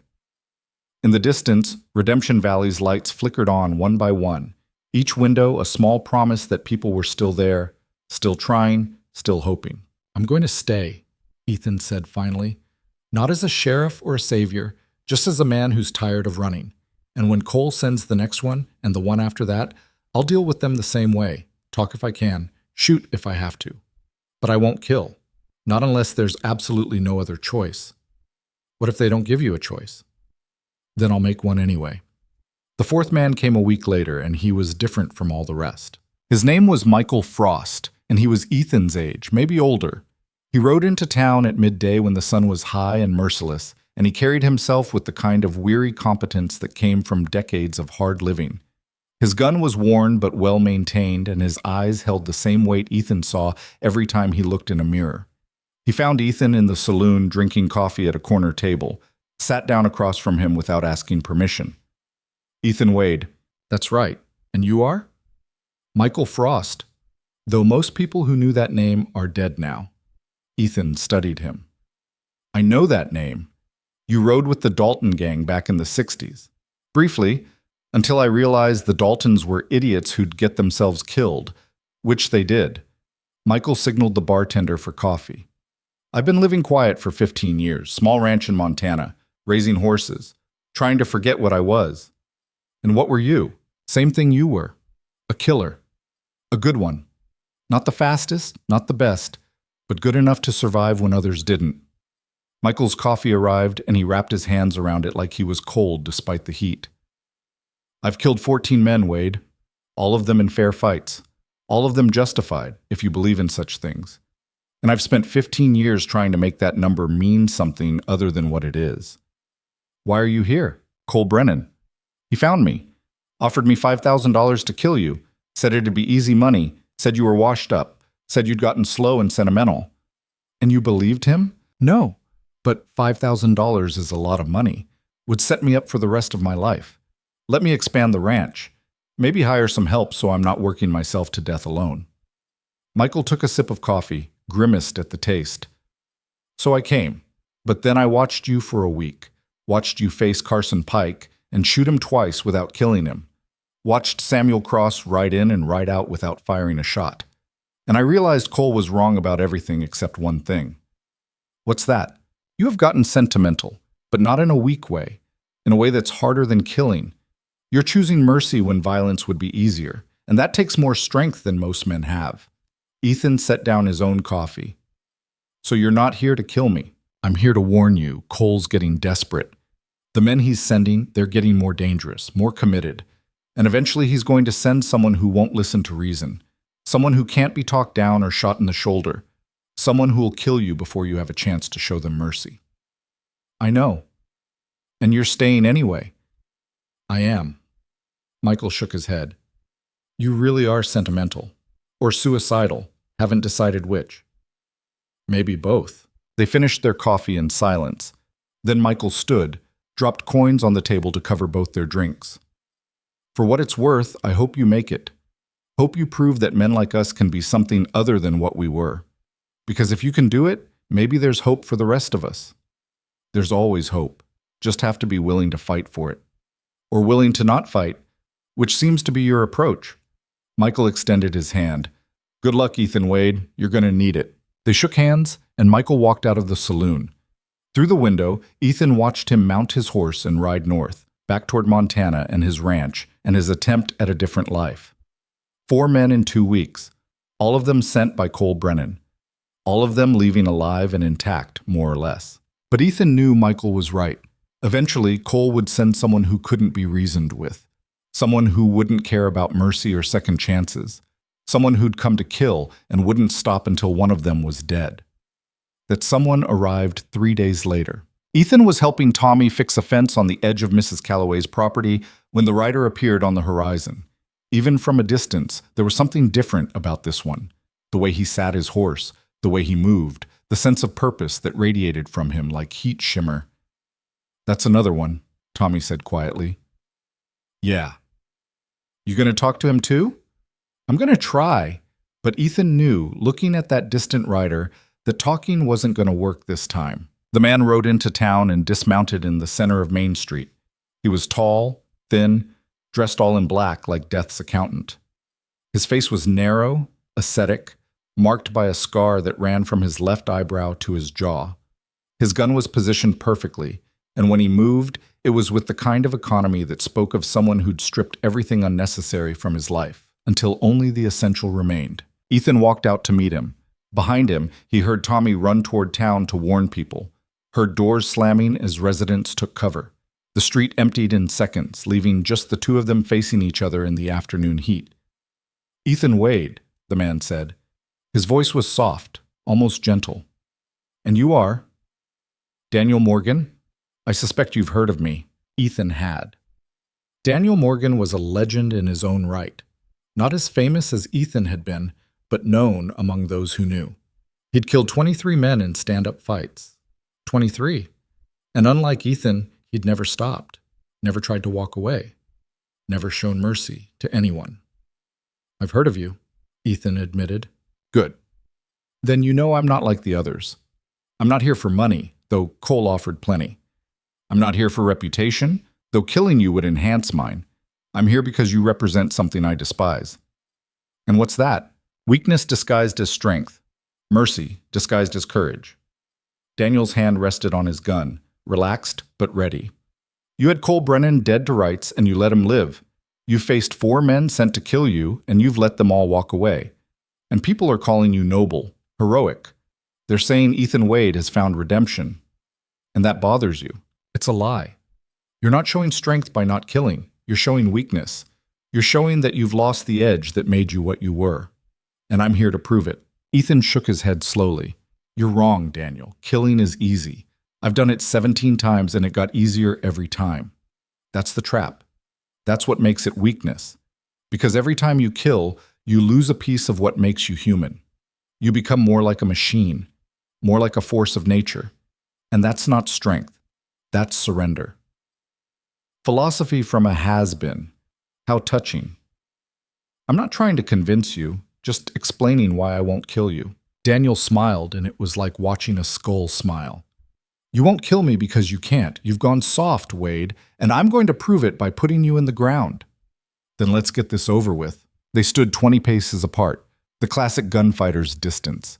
But unlike his previous fights, Ethan felt no confidence, no certainty. Daniel Morgan was different, faster, probably. More committed, definitely. And most dangerous of all, he had no doubt, no hesitation, no crack in his conviction that killing Ethan Wade was the right thing to do. The street was silent, except for wind moving through empty buildings. Somewhere a shutter banged against a wall. A horse whinnied in the distance. normal sounds that felt surreal in the moment before violence. "I won't draw first," Ethan said. "If you want this fight, you'll have to start it." "Giving me the advantage? That's either brave or stupid." "Maybe both." Daniel's hand dropped.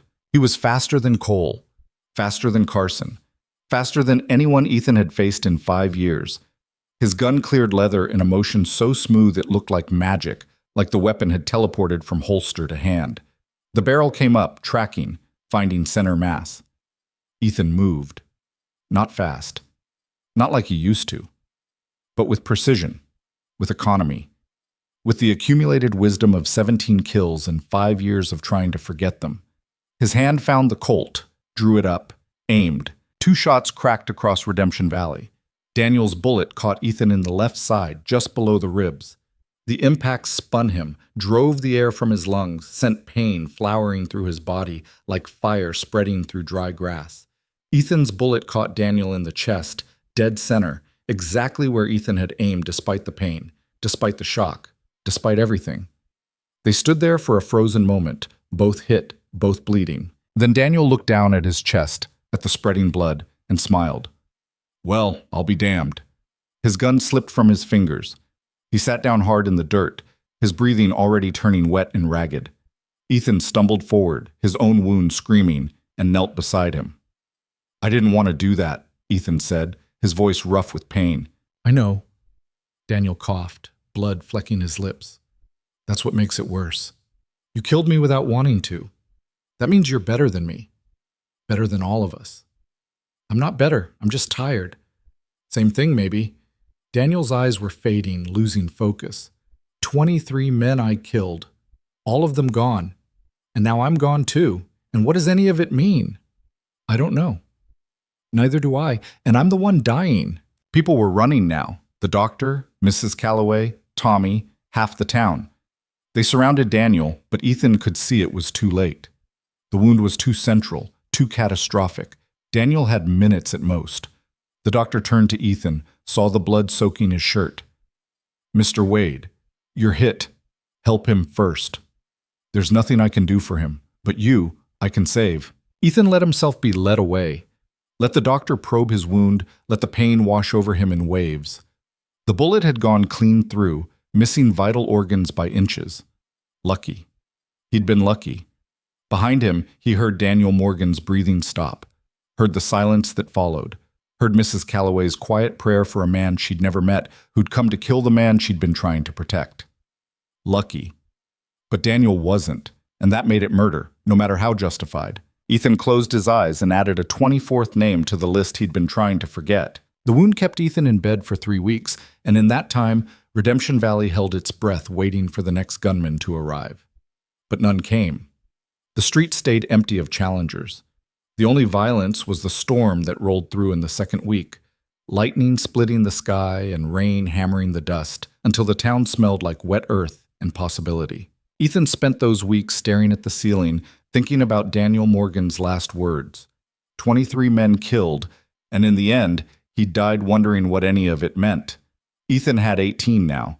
18 names on a list that kept getting longer no matter how hard he tried to stop it. Tommy visited every day, bringing food Mrs. Calloway had made and stories about the town.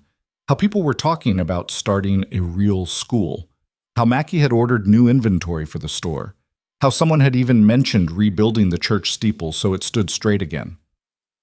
"They think you saved them," Tommy said on the 15th day, sitting cross-legged on the floor beside Ethan's bed. "Think because you beat Cole and survived all those other men, things can be different now." "Things can always be different," Ethan said, his voice rough from disuse. "Question is whether different is better." "Isn't it, though? Better than before, I mean. Before you came, this town was dying. Now people got hope again." "Hope built on one old man with a gun isn't worth much." "Maybe not. But it's more than we had." On the 18th day, the doctor declared Ethan fit enough to walk, though he warned against anything strenuous for another month at least.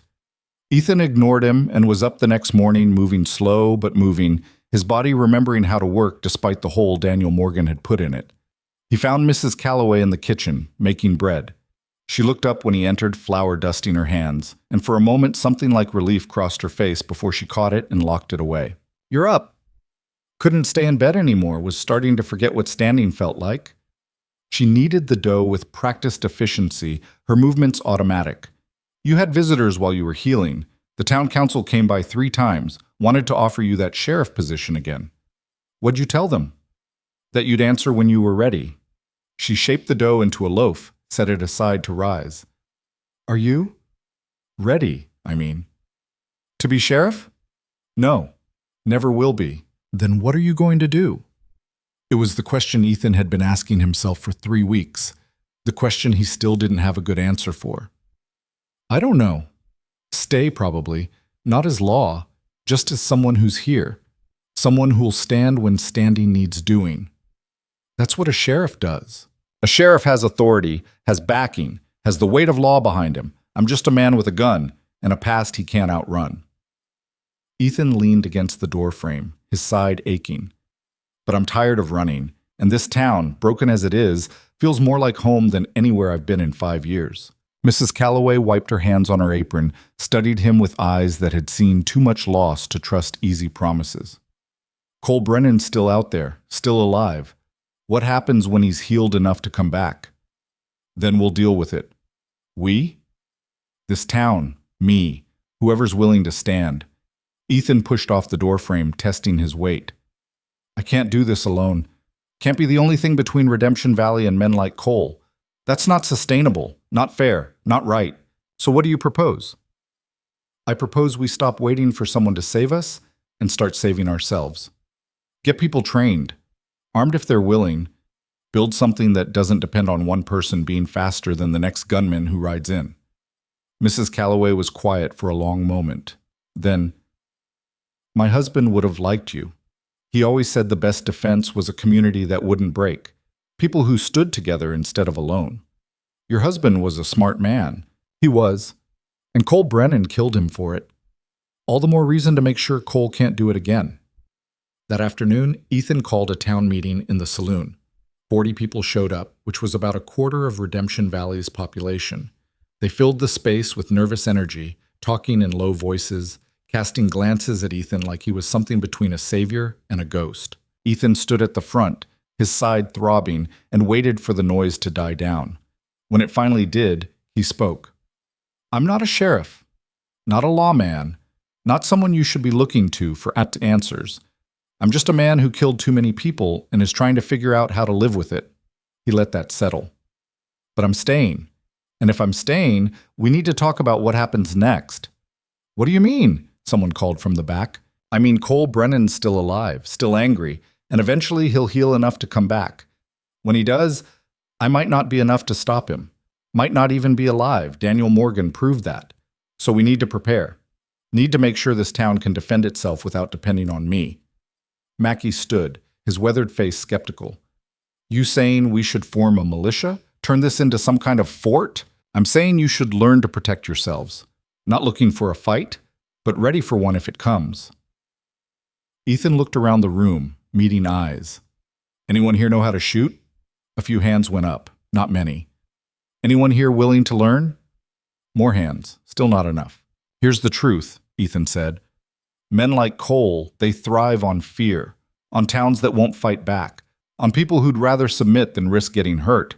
And for years, that's what Redemption Valley's been, a town that learned to take it, but it doesn't have to stay that way. Easy for you to say, a woman in the front called out. You're Ethan Wade, you're fast, we're just normal people. I know. And normal people die when they face men like Cole in a straight fight. That's why you don't fight straight. You fight smart. You fight together. You use numbers, tactics, preparation. He paused. Cole's got a reputation, but reputations don't stop bullets from cover. Don't stop a town that's united. Don't stop people who've decided they're not victims anymore. Tommy stood up from where he'd been sitting near the door. I'll learn. I'll fight. You're 11 years old, someone objected. And my pa's dead because nobody fought. I'm not waiting until I'm grown to stand up. One by one, others stood. Mrs. Calloway, Mackey, despite his skepticism, the doctor. A handful of men and women who'd decided that whatever came next, they wanted a say in it. By the end of the meeting, Ethan had 20 volunteers, 20 people willing to learn how to shoot, how to work together, how to turn a dying town into something that could defend itself. It wasn't much, but it was a start. The training began the next day. Ethan set up targets on the edge of town and spent hours teaching people the basics. How to hold a gun, how to aim, how to breathe through the fear that came with pointing a weapon at something living. Most of them were terrible at first, shaking hands, closed eyes, flinching at the recoil. But they kept trying, kept practicing, and slowly, painfully slowly, they started to improve. Tommy was a natural. The boy had steady hands and good eyes, and more importantly, he had the kind of focus that came from having something to prove. Within a week, he could hit a target at 20 paces more often than not. "You're good at this," Ethan told him after one particularly successful session. "My pa used to say I had patience, said it was wasted on being young." Tommy reloaded his borrowed rifle with practiced ease. "Think he'd be proud of me learning this?" "I think he'd be complicated about it. Proud you're standing up, worried you're growing up too fast, scared you'll end up like him." "I'm not scared of ending up like him. I'm scared of ending up like you." Ethan looked at the boy, saw the weight in his young eyes. "What do you mean?" "Carrying all those names, all that guilt. You said yourself, it gets heavier. And I don't want to spend my life like you're spending yours, trying to make up for things that can't be made up for." "Then don't kill unless there's absolutely no other choice. And even then, make sure you've exhausted every other option. Make sure you can live with it after." Ethan set down his own rifle. "The killing's easy, Tommy. It's the living after that destroys you." 6 weeks after Daniel Morgan died in Redemption Valley Street, a rider came from the east carrying a message. Not a gunman, not a threat. Just a teenage boy on a tired horse with a sealed envelope addressed to Ethan Wade. Ethan opened it on the boarding house porch while Tommy watched. "Wade," the letter read in cramped, painful handwriting. "You won. I'm done. The lung you punctured never healed right. I can't draw anymore. Can't ride hard. Can't even breathe deep without feeling like I'm drowning. The doctors say I'll live, but I'll never be what I was. Never be fast again. So congratulations. You didn't kill me, but you killed what I was. And that's worse somehow. I'm leaving this territory. Going east. Going to try to be something other than Cole Brennan, the gunfighter. Don't know if it'll work. Don't know if men like us can change. But I'm going to try. And I wanted you to know I hate you for what you did. Hate you for showing mercy when I would have killed you. Hate you for proving I was wrong about everything. But I also wanted to say thank you. You gave me a chance I didn't deserve. What I do with it is on me now. Cole Brennan. Ethan read it twice, then handed it to Tommy. The boy's lips moved as he worked through the words. When he finished, he looked up. He's really leaving? Seems like it. You believe him? Don't know, but I hope so. What if he comes back? Then we deal with it, together, like we've been practicing. Tommy folded the letter carefully, handed it back. You changed him, changed everything. I just made a choice. He's the one who has to live with it. But the letter changed things in Redemption Valley, too. Word spread that Cole Brennan was gone, broken, heading east to start over. The threat that had hung over the town for 3 years had finally lifted, and with it came something the town hadn't felt in a long time. Relief. Real, genuine relief. The celebrations lasted 3 days. People drank, danced, told stories. The saloon did more business in 72 hours than it had in the previous 6 months. Someone even organized a dance in the street, hiring a fiddle player from the next town over to provide music. Ethan watched it all from the boarding house porch, his side still tender but healing. Mrs. Calloway sat beside him, a rare smile on her face. They're happy, she said. They are. You did that. We did that, all of us, together. Don't downplay it. You could have run, could have killed Cole and every man he sent, could have turned this into something ugly. But you didn't. You showed them there was another way.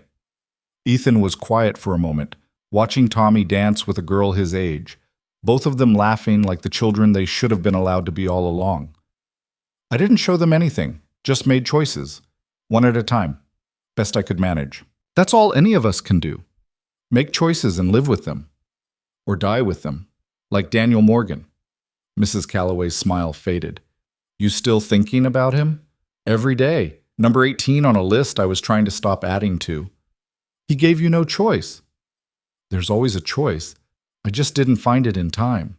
You found it for everyone else. For Cole, for Carson Pike, for Jack Reeves and Samuel Cross and Michael Frost. You found it for all of them. One failure doesn't erase all those successes. Doesn't bring Daniel back either. No, but maybe his death meant something. Maybe it was the price of all those others living.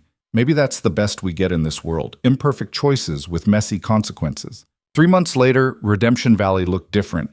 Not transformed, not reborn.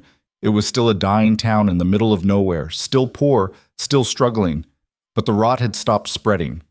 Buildings were getting repaired instead of abandoned. The store had regular stock again. Someone had even started talking about reopening the mine, though nothing had come of it yet.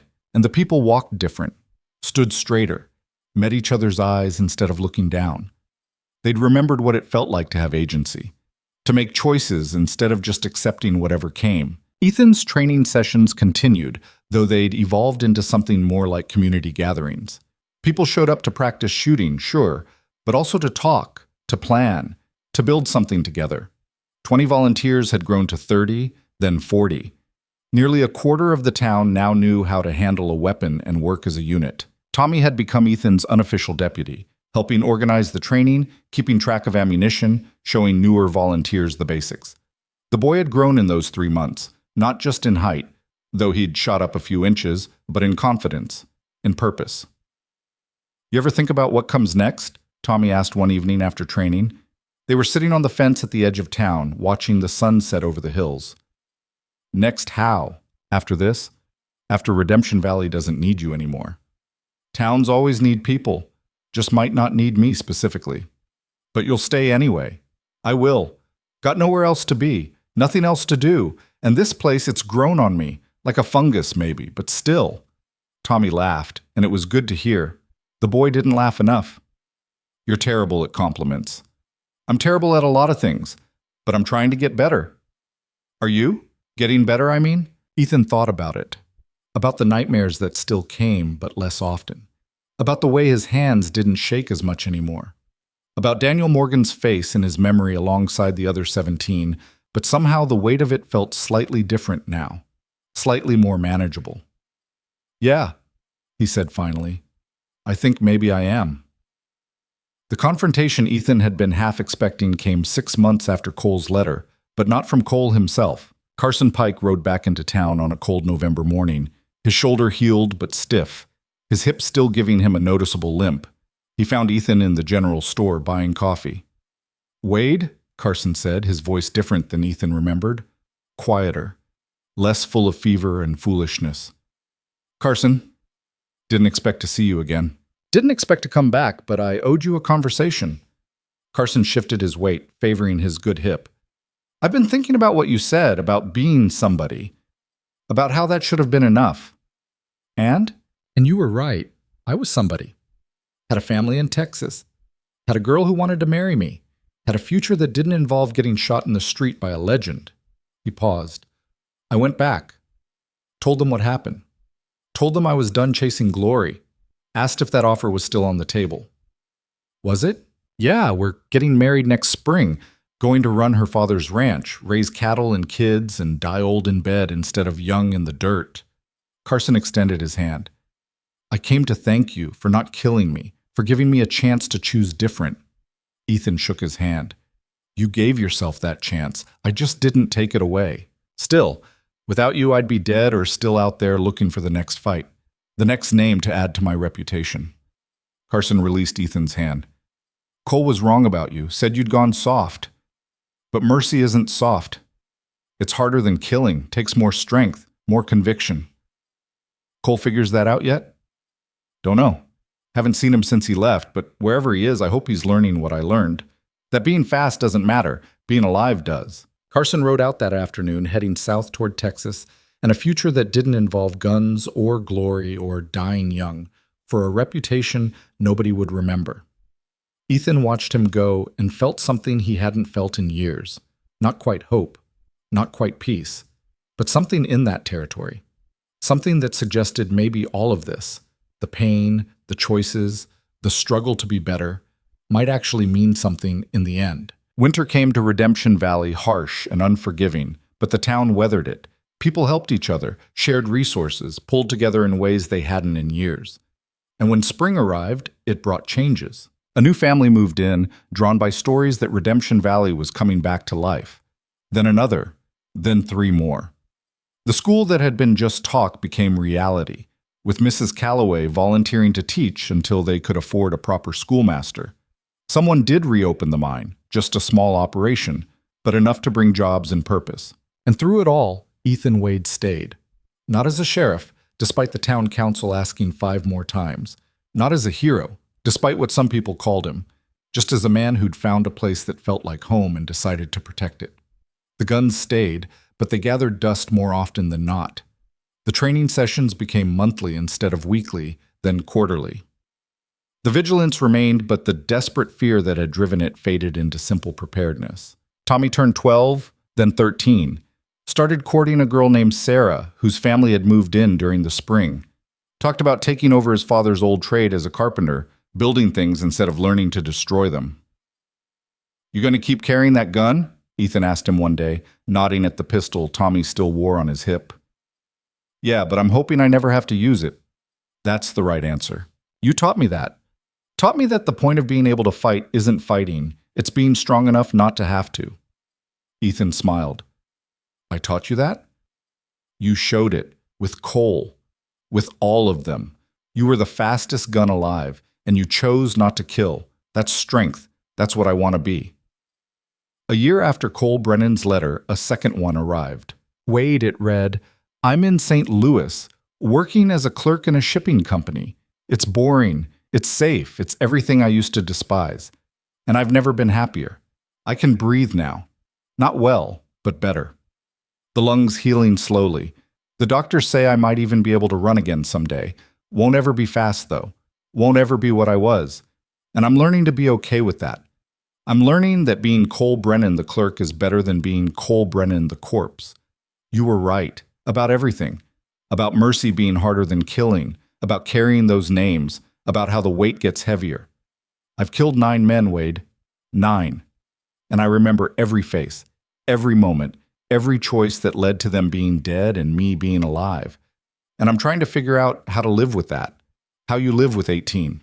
Some days I think I'm making progress. Other days I wake up and the weight's crushing me and I can't imagine carrying it another day. But I keep carrying it because the alternative is giving up. And I'm too stubborn for that. Maybe we're both too stubborn. Maybe that's what saves us in the end. Not being good men, just being too stubborn to quit trying to be. I don't expect forgiveness, don't deserve it.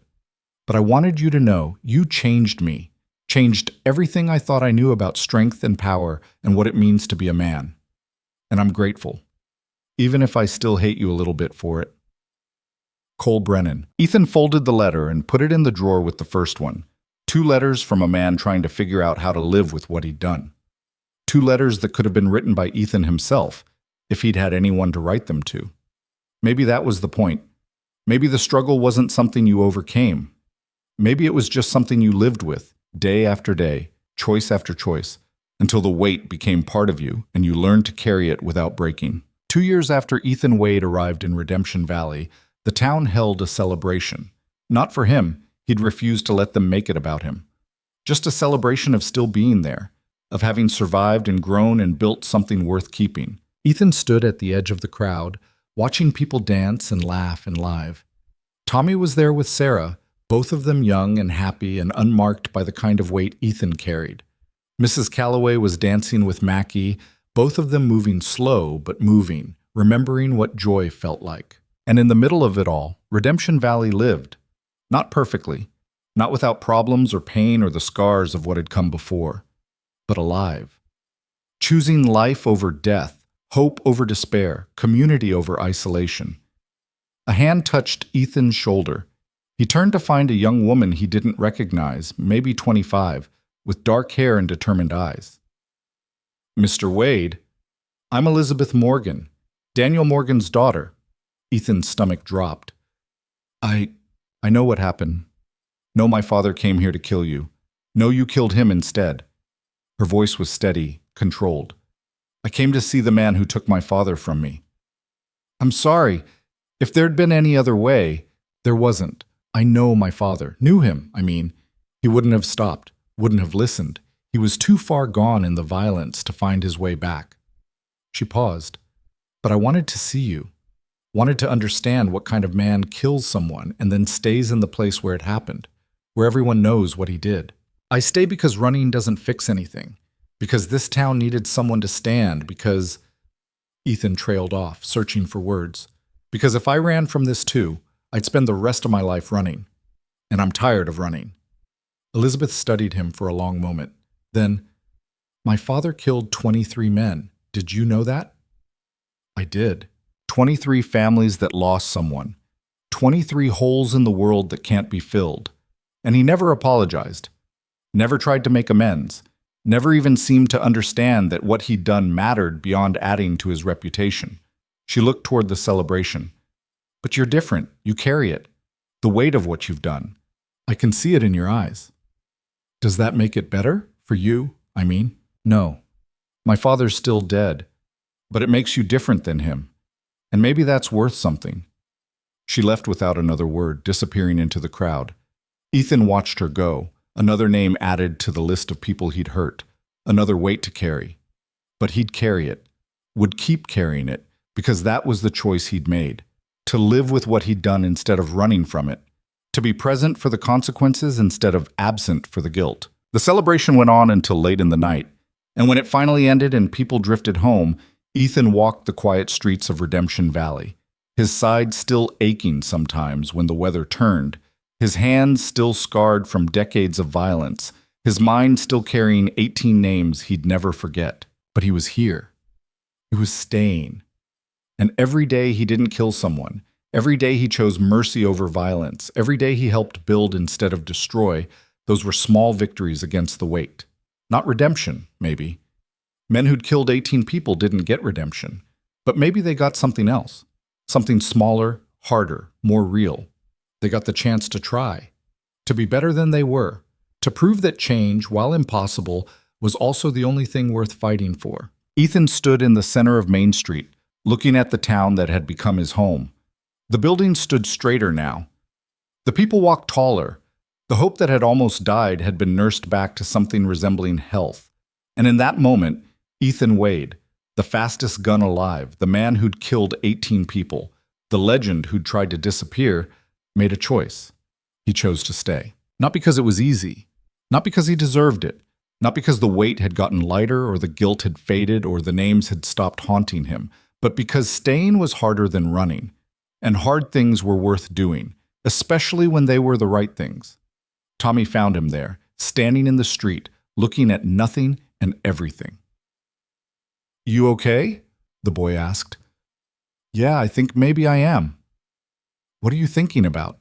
Ethan looked at Tommy, this boy who'd lost his father to violence and chosen not to let it define him, who'd learned to shoot but hoped never to kill, who represented everything Ethan wished he could have been at that age. "I'm thinking about choices," Ethan said, "about how we're all just the sum of the ones we make, and how it's never too late to start making better ones. Even for people like you, people who've done bad things, especially for people like me, because we're the ones who need to prove change is possible, need to show that what you were doesn't have to be what you are." Tommy nodded slowly, understanding in ways a 13-year-old shouldn't have to, but did anyway. "You think Cole figured that out? Wherever he is?" "I hope so, for his sake." They stood there together in the quiet street, the old gunfighter and the boy who'd learned that strength wasn't about being fast or deadly, but about being strong enough to choose mercy when violence would be easier. And somewhere in the distance, a church bell rang, the church with the steeple that finally stood straight, fixed by people who'd decided their town was worth saving. The sound echoed across Redemption Valley, carrying with it a message that maybe, just maybe, redemption wasn't about erasing the past. It was about choosing better with every present moment you were given. And that was enough. It had to be. Because it was all any of them had.